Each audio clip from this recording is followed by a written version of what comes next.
ሰላም ጤና ይስጥልን ውድ የቻናላችን ተከታዮች በዛሬው ዝግጅታችን ስለ ቢሊዮነሩ ቢል ጌትስ ይመለከታል።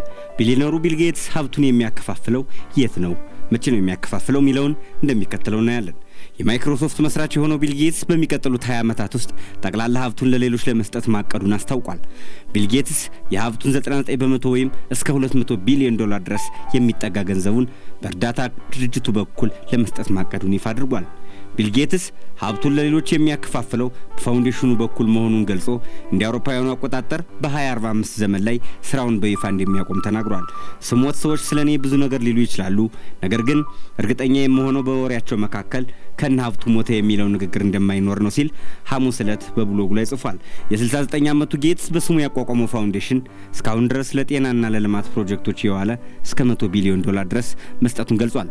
በቀጣይ 2 አስርተ ዓመታትም ለዚሁ ዓላማ እስከ $200 ቢሊዮን ድረስ ሊያወጣ እንደሚችል ያለ ግምት ገልጿል። ቢል ጌትስ በብሎጉ ላይ ታዋቂው አንድሬው ዴል ካርኔግ በ1889 የሀብት ወንጌል ሲል በሰየመው ጽሑፉ ላይ ቱጃሮች ሀብታቸውን ለማህበረሰቡ መልሰው የመስጠት ኃላፊነት አለባቸው ማለቱን ጠቅሷል። ቢል ጌትስ ሀብታም እንደሆነ የሚሞት ሰው እርሱ ክብሩን ጥሏል ሲል ካርኔግ የጻፈውን የደግነት አባባል ጠቅሷል። በተጨማሪም በበጎ አድራጎት ድርጅቱ በኩል ሀብቱን መስጠቱን እንደሚያቀላጥፍ ቃል ገብቷል። ከዚህ በፊት እርሱና የቀድሞ ባለቤቱ ሜሊንዳ ጌትስ ፋውንዴሽን ህይወታቸው ካለፈ በኋላም ለበርካታ አስርተ ዓመታት የበጎ አድራጎት ድርጅት በጎ ተግባሩን እየሰራ እንዲዘልቅ ፍላጎት ነበራቸው። ቢቢሲ ኒውስ ሃወር ቢል ጌትስን ይህ የውሳኔ ለውጡ እንዴት እንደመጣ ሲጠይቀውም በሚቀጥሉት 20 ዓመታት ውስጥ የወደፊቱን ተግዳሮቶች በተሻለ ሁኔታ መፍታት የሚችሉ ሌሎች ሀብታም ሰዎች ይኖራሉ ሲል መልሷል። ከዚሁ ሀሳብ ጋር አያይዞም ለነገሮች ቅድሚያ የመስጠት ጉዳይ ነው ብሏል። ዘላለማዊ ለመሆን ካልሞከርን በስተቀር ብዙ ተጨማሪ ወጪ ልናወጣ እንችላለን። በመሆኑም ወጪው ከእሴቶቼ ጋር የተጣጣሙ እንደሚሆኑ አውቃለሁ ብሏል። ቢል ጌትስ ምንም እንኳን የሀብቱን መጠን 99% ቢሰጥም ቢሊዮነር ሆኖ እንደሚቀጥል የብሉምበርግ ዘገባ ያመለክታል። የማይክሮሶፍት መስራቹ ቢል ጌትስ የዓለማችን 5ኛው ሀብታም ነው። ጌትስ በብሎጉ ላይ ባሰፈረው ረጅም ጽሑፍ ሀብቱን በጊዜ ሰሌዳ ዘርዝሮ ያስቀመጠ ሲሆን በአሁኑ ወቅት የተጣራ የሀብት መጠኑ $108 ቢሊዮን መሆኑን ያሳያል። ይህንን የሀብቱን መጠን እንደ አውሮፓውያን አቆጣጠር በ2045 ዜሮ ለማድረስ ማቀዱን በዚሁ ጽሑፍ ላይ አስፍሯል።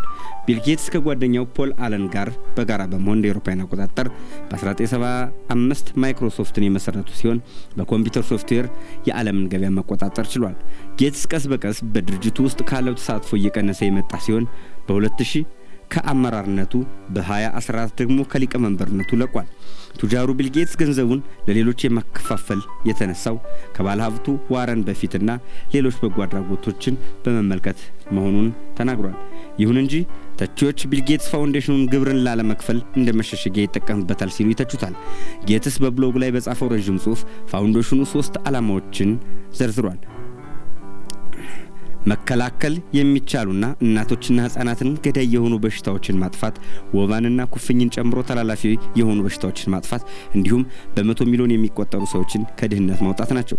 ጌትስ አሜሪካ፣ ዩኬ እንዲሁም ፈረንሳይ ለውጭ እርዳታ የሚያውሉትን በጀት መቀነሳቸውን ተችቷል። ነገር ግን አንድ ነገር እርግጠኛ የምንሆነው ጌትስ ፋውንዴሽን በሁሉም ስራዎቹ አገራትን እና ህዝቦችን ከድህነት እንዲወጡ ድጋፍ ማድረጉን ይቀጥላል ብለዋል። ከቢቢሲ ኒውስ አወር ጋር በነበረው ቆይታ ዶናልድ ትራምፕ የመንግስት ድርጅታችን ውጤታማ ለማድረግ በሚል የመሰረቱትን መስሪያ ቤት እንዲመራ የሾሙትን ባለሀብት ኤለን መስክ የአሜሪካ እርዳታ በማቋረጥ ህጻናትን እየገደለ ነው ሲል መተቸቱን በተመለከተ ተጠይቆ የእርዳታ ማቋረጡ ህጻናትን ብቻ አይደለም የሚገድለው ሚሊዮን ህጻናትን ነው ብሏል። የዓለማችን ቱጃር ሰው ይህንን ያደርጋል ብለህ አትጠብቅም ሲል አክሏል። ጌትስ ከፋይናንሻል ታይምስ ጋር በነበረው ቆይታ ዶናልድ ትራምፕ በጋዛ ሰርጥ ለሐማስ ኮንዶም ለመግዛት የሚውል ነው በሚል በሆስፒታል ይሰጥ የነበረ እርዳታ ገንዘብ ስለማቋረጣቸው በማንሳት ተናግሯል። መስክ በኋላ ላይ ዶናልድ ትራምፕ ያሉት ስህተት መሆኑን ጠቅሶ ስህተት እንሰራለን ቢልም እርዳታው ግን ሳይቀጥል ቀርቷል። ያንን እርዳታ በማቋረጡ መስክ በኤችአይቪ የተጠቁ ህፃናትን ሂዶ ቢያይ እመኛለሁ ሲል ጌትስ ለፋይናንሻል ታይምስ ተናግሯል።